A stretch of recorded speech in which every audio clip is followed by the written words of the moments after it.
સુરત શહેરમાં હીરા વેપારમાં કરોડો રૂપિયાની છેતરપિંડીનો મામલો પ્રકાશમાં આવ્યો છે. ઇકોસેલ ક્રાઇમ બ્રાન્ચે હીરા દલાલ સાહિલ હસમુખભાઈ શાહની ધરપકડ કરી છે.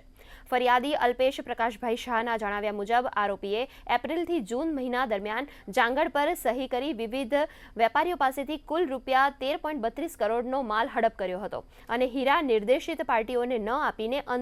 અન્યત્ર વેચી રકમ અંગત ઉપયોગમાં લીધી હતી. 2 મહિનાથી ફરાર રહેલા આરોપીને ટેકનિકલ અને હ્યુમન સોર્સની મદદથી ઝડપી કાયદેસરની કાર્યવાही हाथ धराई है।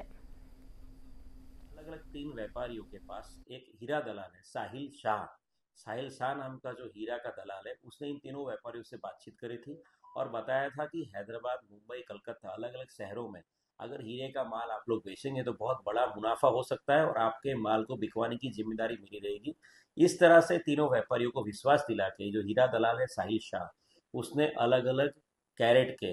कुल मिला के 13 करोड़ 32 लाख रुपए के हीरे इन तीनों व्यापारियों से ले लिए थे। जैसे ही इन्वेस्टिगेशन इकोनॉमिक ऑफेंस विंग में आया, तुरंत इसमें एफआईआर दर्ज करी गई और एफआईआर दर्ज करने के बाद पिछले 2 महीने से ये जो अक्यूज है साहिल हसमुख भाई शाह, ये फरार था और अपनी अरेस्ट को टालने के लिए भागता फिर रहा था। 2 महीने की टेक्निकल और ह्यूमन इंटेलिजेंस मेहनत के बाद इकोनॉमिक ऑफेंस विंग ने इस अक्यूज को अरेस्ट कर लिया है और इस अक्यूज को अरेस्ट करके अभी जुडिशियल कस्टडी